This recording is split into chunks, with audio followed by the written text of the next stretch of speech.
জনসংখ্যাকে কাজে লাগিয়ে দেশকে নতুন করে গড়ে তুলতে সবাইকে একসাথে কাজ করার আহ্বান জানান সরকার প্রধান।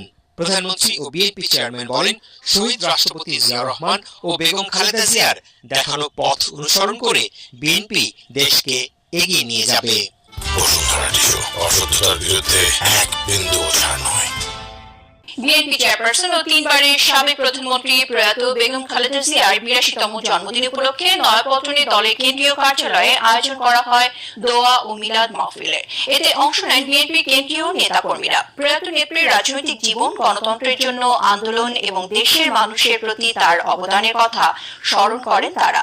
বলেন, বেগম জিয়ার স্বপ্ন বাস্তবায়নের মধ্য দিয়ে তাকে সম্মান জানাবে দল। আরো জানাচ্ছেন মুশফিকুর রহমান। নেতাকর্মীদের উপস্থিতিতে মুখর নয়াপল্টনের বিএনপি কার্যালয়। তবে উৎসবের আমেজ